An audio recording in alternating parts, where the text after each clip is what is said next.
choosing their camp, they jeopardize their ability to work on the other side, right, in area which would not be controlled by the government.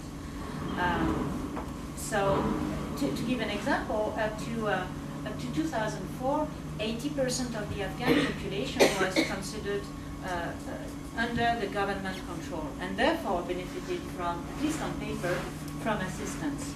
But now that the government is losing its grip in Afghanistan, the number of the population deprived of assistance has dramatically decreased, right? And the partiality of the aid system in this context becomes much more problematic, and the need for impartial assistance even greater in these circumstances. So I just want to finish fast to leave you some time for you talk and for the discussion, but just to be clear, we in Doctors Without Borders, we don't want to oppose, a pure humanitarian approach to a corrupted approach. We don't want to suggest that there is a virtuous aid policy which would be driven by impartiality versus cynical aid policy driven by a political or strategic consideration. It's just that we want to insist on three points. First is to underline the limitation of partial aid policy in a conflict situation such as Afghanistan. Second, we need to reaffirm the need for impartial aid operators to be allowed to act independently from other actors. In Helmand province, the only way for us to operate is to make sure that we will be distinguished from a military hospital or a Taliban hospital or a government hospital. And we will make sure that not a single military man would enter the hospital, interrogate our patients, or come with them whatsoever. And third, there is clearly a need in the public discourse that we hear today and also in the operation setup to maintain a clear and a readable distinction between two types of aid policies, the partial one and the impartial one, without claiming that one is morally superior to the other. It's just to make this distinction. We need to make this distinction. We need to have the military wear the uniforms and not civilian clothes. We need the military not to use our identification codes to carry out their operation. If you remember the use of the Red Cross emblem by the Colombian Army in 2008, when they tried to free the hostages held by the FARC rebel movement, was really the most dangerous and certainly the most outrageous, abuse of the humanitarian symbol. So, to conclude, I just want to say that we don't believe in a unity of purpose between civil and military.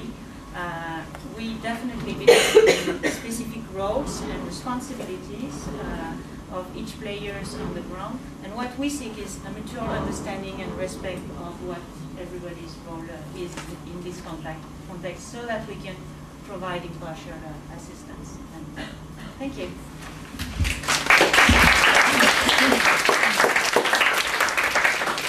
Thank you very much, Sophie. And there's obviously a lot to think about and a lot to discuss later on. Let me, at this point, turn it over to Doug.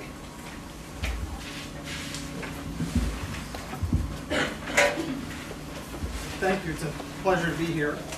I am Doug Shipman, and I'm the Executive Director of something called the National Center for Civil and Human Rights. My background quickly is that I took degrees in divinity and public policy at Harvard and did a lot of work around religion and social movements globally. I then ended up working at BCG, mostly in the US, a little bit in India. And then about 4 years ago, an effort sprung up in Atlanta to build a new institution that would talk about contemporary human rights issues and really be a public education and exhibition spot for contemporary human rights issues, and using the legacy of the American Civil Rights Movement as a jumping off point, because it's so familiar to many Americans as to the techniques of nonviolence, of social justice, religion as a positive part of the social justice movement. And so this institution is in the process of being built in its physical space, and it's already a part of programming, including something that we've launched called humanrightsangle.com, which is a blog that tries to elevate issues that are not being given the kind of attention that they should be given as a way to put them into the discourse. So I'm going to talk a little bit about some of the challenges that are faced by humanitarian efforts when there are human rights issues on the table. And I just start by saying not all humanitarian situations have human rights issues, but certainly some do, and I think that Sophie started to point those out, and I'll echo some of those comments. Let's just start with a little bit of overview of human rights violations for a moment. There are crimes that are committed against people, but those are not all necessarily human rights violations. Human rights violations, as the way that I'm going to use it, really requires a state to either be an active participant or a passive participant in a situation in which people are having their human rights violated. And in defining human rights, we'll use the Universal Declaration for Human Rights, having political, social, civil, and economic, and cultural. So if you start with this premise that human rights violations are really when states act or fail to act, then there are certain situations where that action or inaction is going to cause a humanitarian crisis. And when that occurs, actually undertaking humanitarian action can be challenging for a few reasons. One is you may want to block a humanitarian aid, or the actors may want to block the humanitarian aid depending on the violation that's occurred. So imagine a situation in which you have a country in which women's rights are being violated. And the question is the country going to is the country going to block a humanitarian effort because in essence you'd be empowering women, which is part of the violation itself. You can see these kinds of situations often occurring, and they can be quite detrimental. They can also be detrimental in the other direction, that a organization or a government may not want to intervene from a humanitarian perspective because in essence it's emboldening and securing the human rights actor or violator in this case. So in essence you would say, well, my organization really doesn't want to help that dictator, doesn't really want to help that group, even though there are people that are suffering. And in essence, a somewhat related example you brought up is North Korea, where you have to say, well, is the aid actually going to where it should be going? Are we empowering an entire system around human rights violations by, in essence, helping part of the population, or in this case, trying to help part of the population and really not being able to? The third is the point that Sophie brought up, which I think is a very important one, and that is the perceived morality of the actor who's bringing the humanitarian aid.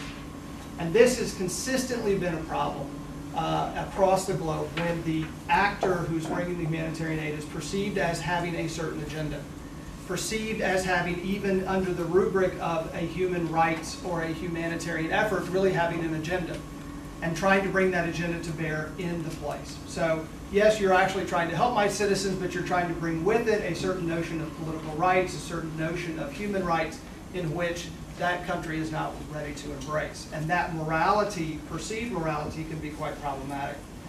And then the fourth, which is one that we're dealing with, I think, more consistently now, is what is the background of the actors who are actually in the conflict or in the country, and when are their sins forgiven or at least ignored? How long do we hold them to account for what they've done? So if an actor in a certain country did something in 1994, and now we still have remnants of a humanitarian situation that we need to address today, are we willing to do that as an organization? Are we willing to do that as a country? Or no, we still are punishing them for what happened in 1994. How far does one allow the sins of the past to influence the policy of the present? And it's just a very real world problem that you have to deal with on a case-by-case basis. So those are a few of the human rights challenges. The other thing that I think is quite interesting, and from our organization's perspective, is one that educates around these issues, is one that I think is quite important. And that is the perceptions of the public emboldening or limiting the ability of an organization or a government to act. And this can be whether an organization can find funding, whether a politician can find political support, can find cover, but how the public actually perceives these efforts has a real influence on what can and cannot be done in the humanitarian arena.